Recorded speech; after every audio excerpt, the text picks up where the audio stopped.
You can zoom out to Windows. So now you're live, and that's a problem. We are live with technical difficulties. So hang in there. The good things that I have Brenda, and hey Brenda, Hi, Onika. how are you? Ah, Uh, I don't know. I'm scared to ask people these days. Okay, we are live on Facebook. Can you please follow on the Facebook page so we are sure and we can see? I'm gonna also follow here so I can pay attention to the comments that people are making. But anyway, we are here to talk about women and GBV in the context of this COVID-19 yeah. and how it's affecting women in particular and GBV issues. It's been a while since you and I have done a video like this from two different locations, Yeah. but social distancing is calling for. For responsibility Yes, so we have to be creative around how we doing this as well. So but you anyway, must also lead by example, right? exactly. So great. So Brenda, I think the whole nation has been in anticipation of an economic stimulus in response to COVID-19.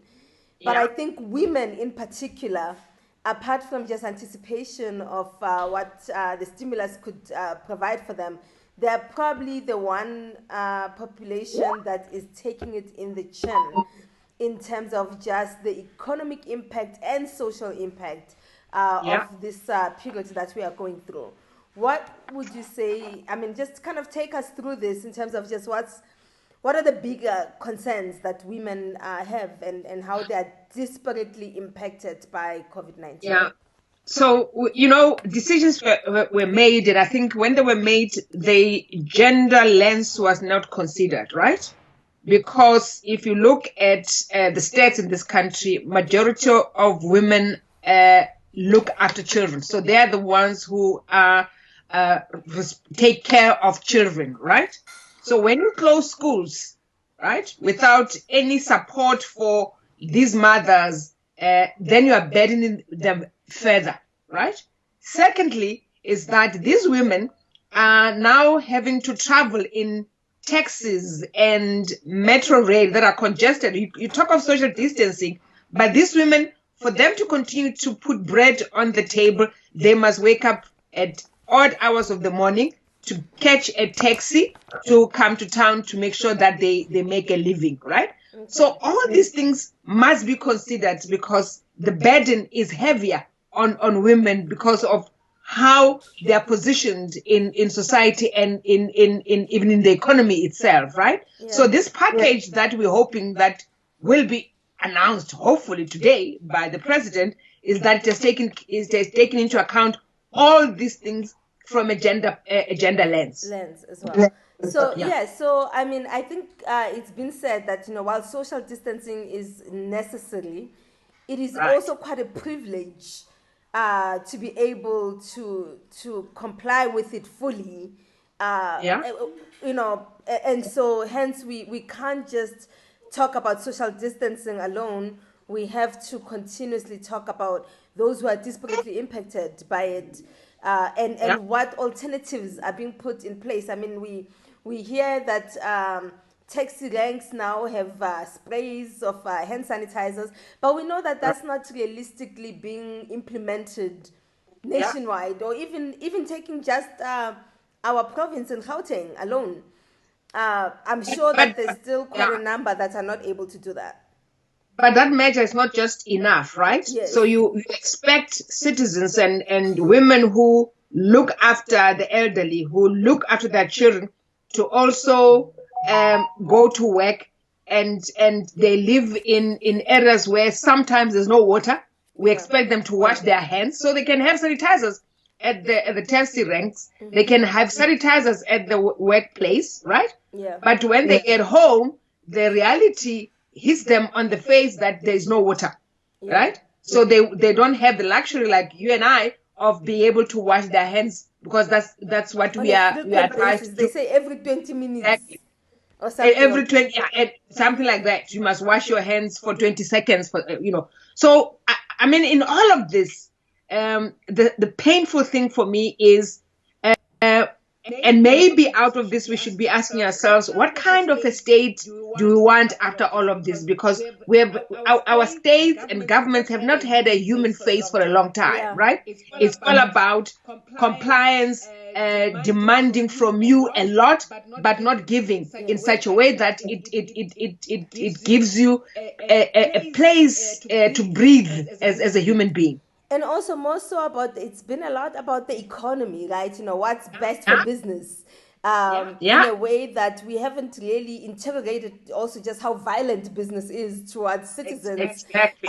Citizens, And I mean, even the lockdown or shut or whatever we are calling it, it's taken a lot longer to come to that point, whether it was the grounding of airplanes coming in, because a lot of consideration was being given to business travelers and people who have business that's planned to be in the country, to make sure that yeah, they still had that movement.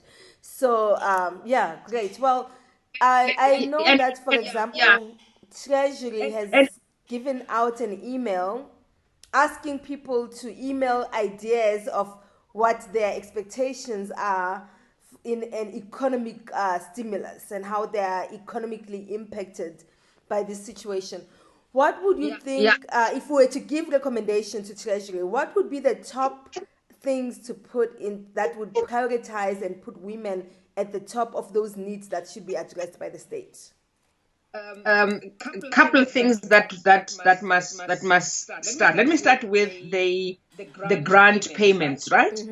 The majority of the grant recipients and beneficiaries are women, right? Yes. Because it's the elderly, it's then The those mothers. with the child support, right? They must queue on the every month end to access their monies, right? Yes. And you then say to them that there has to be we have to keep social distancing, right? Yes. Now these people are going to go out in on Monday, for instance, to access their money. What are you doing to make sure that you do not expose them to harm's way by all of them arriving at an ATM, whether it's a net bank ATM or Standard Bank ATM or ABSA ATM? How are you going to regulate and manage those queues if you say you are going to lock down, right? Yes. So that's for me. I'm hoping that this has been thought through properly, and that there are measures that are going to be put in place to ensure that we do not put more citizens at harm's way, right? That's the first thing. Yes. The second thing is that the measures that we wish to introduce, and in taking care of women, I think, you remember when we were having discussions around the amendments of the Domestic Violence Act, Yes. Yes. is that if the time is now for us to automate is now, right? Because we cannot expect women to be getting onto taxis to go and register and lodge a protection order claim, right? Yes. Right? So it would have been easier for us to have an automated system, right? Okay. Automated, we just don't mean via internet only, right? We've got WhatsApp that can be turned into a form or platform that can receive these complaints, and they get processed by the police without any interaction. And you give interim measures to women at this particular point in time, until such time that we have dealt with the pandemic to the level that we can all be satisfied, right? Yeah. The other thing is that you have to ensure that the economic stimulus package is going to make it much easier for many women who are employed to when there's a lockdown to know that they are covered economically, right? Yes.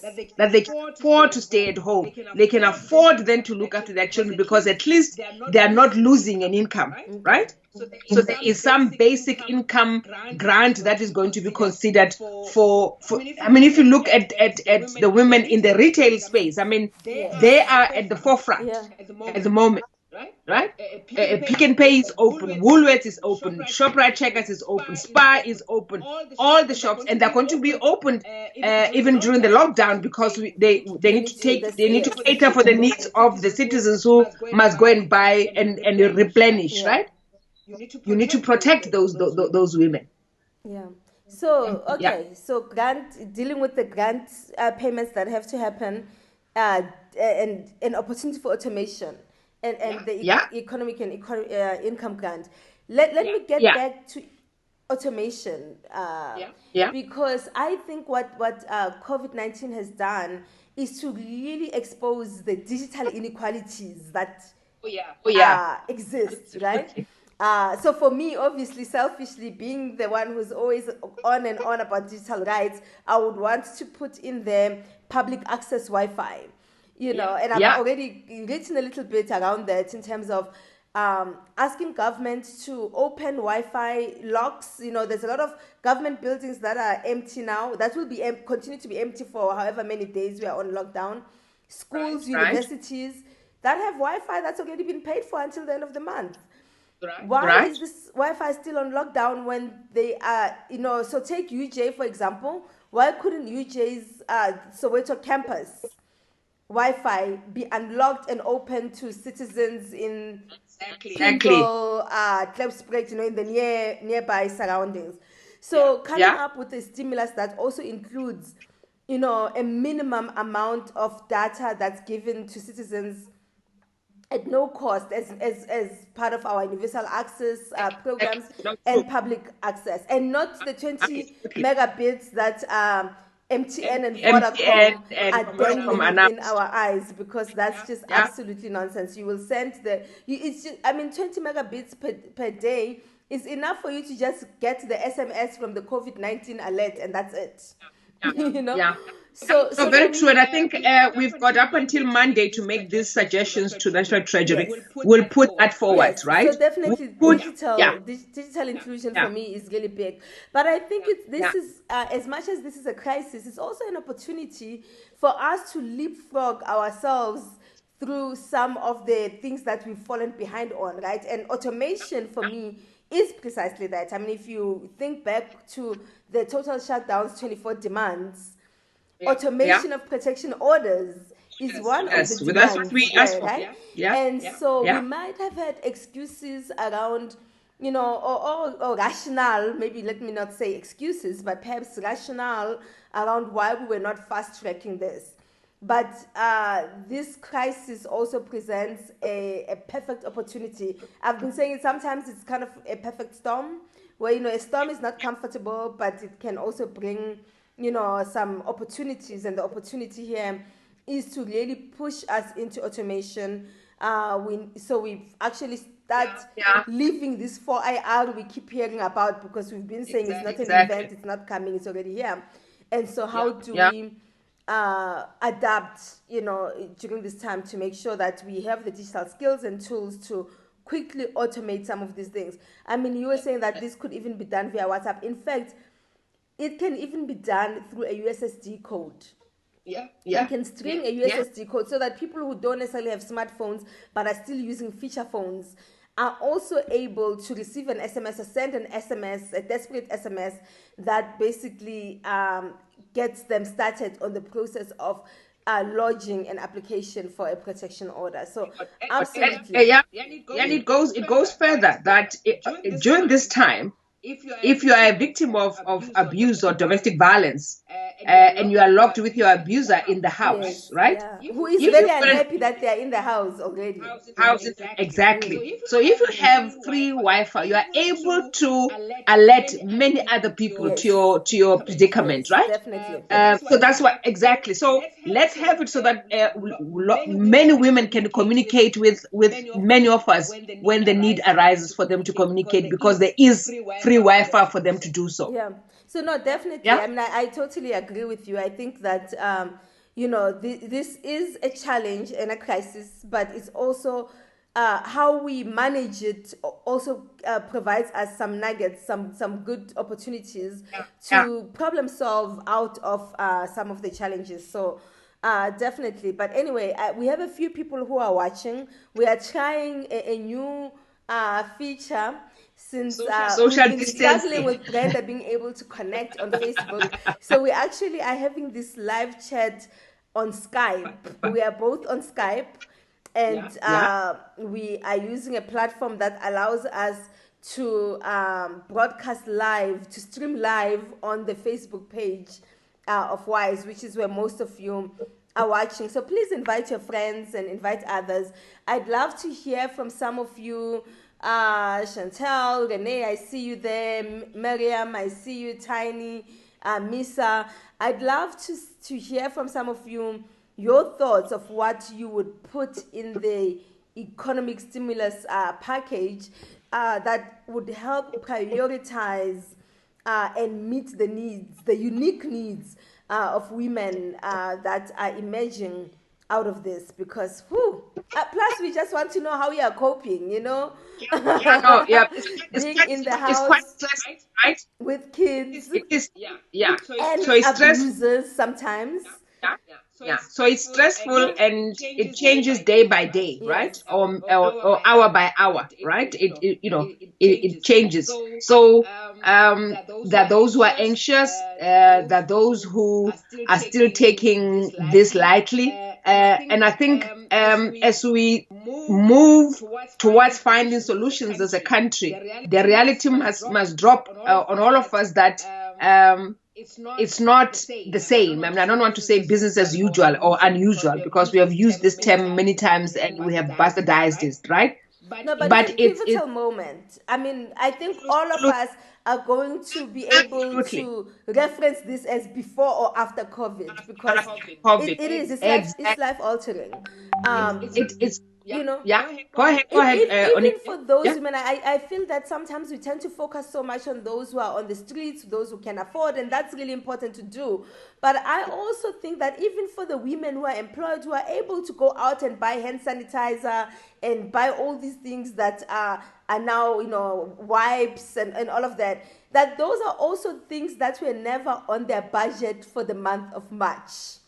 Exactly. So it has caused some kind of a strain on their finances. Your financial, exactly. And I mean, when you look at how much people have spent this month, I think a lot of women are going to tell you that they have exceeded their monthly budget, Yes. And it's right? not also compulsive buying. Like, I think the anxiety also is what's Yeah, fueling the purchasing, because exactly. you feel helpless. You feel like you want to be proactive about doing Yeah, something that's helping something. to slow Yeah, down this crisis. So you find yourself being told you need hand sanitizer, you're buying soap that you already had bought. yeah. You're buying hand sanitizer which has not been a part of Add your your grocery routine. item, your household item. Yeah. Exactly, right? We are all You just kind of doing all you these buying things. wipes, you buying gloves that you have never been And part of your masks, yes. yeah. Yeah. So yes, it has really stretched all of us financially and emotionally and physically for that matter, because people are also scared of going out. So the Outside, yeah. streets are very quiet, right? Yeah. But I think another point that we also need to address is in all of this, all that I do not want to see this COVID literally taking GBV to the ground, right? Yeah. So that it means that we stop Well, talking if about anything, GBV. actually, I mean, I think nobody is measuring the impact of it on GBV, but I think GBV. that we will be able to show the impact of it. We've already had courts that have said they are not issuing protection orders. Protection orders, yeah. The Randfontein Magistrate Court, say that they are not going to be issuing protection order. We've escalated that so that it's attended to. But if there's a lockout, definitely no protection orders are going to be issued physically, and that's why we're advocating for something different, a different platform to deal with all of that. Because yes, the abuse of women is not going to stop because there's COVID-19, right? Yeah. Actually, they've got less escape now. They've got more contact with the potential abuser. Exactly. If everyone right? is at home, then not. And we stand the risk of people using this to cover up their abuse, right? Yes. You can sexually harass someone and then claim all sorts of excuses because there was COVID. You were together at the office, so So I just don't want this to be used as an excuse to continue to abuse women and not even address. In terms of funding priorities, to deprioritize women in the budget, women in the funding. exactly. So even in the reprioritization, when the state or government is looking for money now, please do not kick the can and place GBV again at the bottom. And gender equality, right? Exactly. Because now you think we are dealing with a pandemic. Actually, right? I think government needs to recognize that it needs women in order for us as a nation, for us to get past this.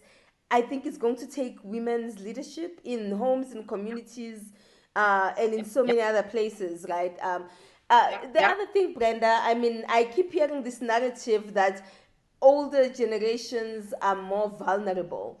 And so we are kind of discouraged from taking our children to their grandparents as part of keeping the grandparents healthy and safe. And I understand and appreciate that. But, and I've been saying that, this social distancing is very un-African. Because for us, I mean, technically schools would have closed on Friday. Meaning that this coming week, the week that we are in now, our kids would have been at grandma's. Right. I mean, I may sound a bit touched about that, but the reality of it is that, now we are finding ourselves without the alternative. So for the woman who is a nurse, for example, because nurses are going to have to continue to go to work. For the woman who is a nurse, she now also has a childcare crisis. Yes. Because she has to continue to work and her children are at home, but she can't also rely on grandparents. I know that most of us are going to still probably send our kids to our grandparents and provide, some measures to make sure everyone is kept well and safe. But I think that that's really something to consider in terms of just the primary caretakers in this country. Even for those women who may have a spouse at home, I mean, it's the notion of the married single. You can have a spouse, but can you leave him with the care of your children? They're not there. They're not there. They're there, but not there. They're there watching TV or something else. So the issue of who taking care of the children. So if you talk of the essential services like nurses, the police, so you've got policemen and women who must then make themselves available during this lockdown. I mean, we are hearing that this lockdown might be 21 days and all that. Okay. So these 29 days are going to be crucial to the many women who are in the front line, right? Okay. Who now have to worry about who takes care of their children too, right? Because they don't have a spouse, a partner. They would have relied on a family member or a grandparent, but they cannot be risking the grandparents' life and health because of how susceptible the elderly people are. So it's complicated, but it shows you this whole thing that this gender will always be will always bear the brunt of any policy change or that is advanced by its own government. That's where we are. Wow. Yeah. So, I mean, absolutely. And I mean, I think we've all seen even in the last week that the spending for women, it's not necessarily just limited to buying, the supplies that you need to keep the home disinfected and clean, But with everyone at home, it also means that you are spending more on groceries, Yeah. and needing to feed everyone in the home. Yeah. Wow. And so here's the thing: for those other women who are fortunate and privileged to have help, right? Yes. A domestic help. You have to make the decision for yourself of whether you expose your domestic workers to coming every morning, using taxis and trains to come and assist you, right? Yeah. Are you willing to meet her halfway and allow her not to come to work but pay her, right? Even if she's not working. So there's no work, no pay, but a consideration that we find ourselves in this situation to no fault of hers. So there has to be that consideration too of these other women who are offering a service as domestic workers, and yeah, so something we must now consider how best to make sure that they also continue to earn a living under these circumstances. Yeah, so I mean, I think, Brenda, there's gonna be so many lessons from how we pull ourselves out of this, right? You know, but in the meantime, I think it's really important for us to engage with Treasury as they are developing the economic stimulus package for South Africa. We will go back to the comments. I don't see any comments at the moment, unless I'm missing someone, but I don't see any comments at the moment. And we will definitely go back to these to make sure that we can continue But what I to. find, so one thing that I find odd is the president is supposed to be speaking tonight at 7:30, right? Yes. And my the limited knowledge will dictate that the president cannot address a lockdown without a stimulus package, right? Well, So why you would would hope Treasury so. only be requesting comments on Monday? By now, I mean, they could have asked us before, so that then by the time the president announces, at least he has taken into account what the citizens of these countries have said. Yes. Yeah. So that's why just an observation. Yeah, yeah. You know, difficult times. I don't think anyone has a immediate answer for all of us to, you know, just kind of know how to go. But I mean, as citizens, we want the answers because the anxiety also is creating even more problems. So we will wait to see. I don't see any comments still, so I think we're gonna wait to hear Okay, the why? president. Yeah. So one of the things is that if you want the workers to take leave, it must be paid leave, Yes. right, during this time, right? So and business must come to the party. No shutting of water and electricity during this Well, time. it seems Um, like, Brenda, that COVID-19 has done a really good job of scaring load shedding. yeah.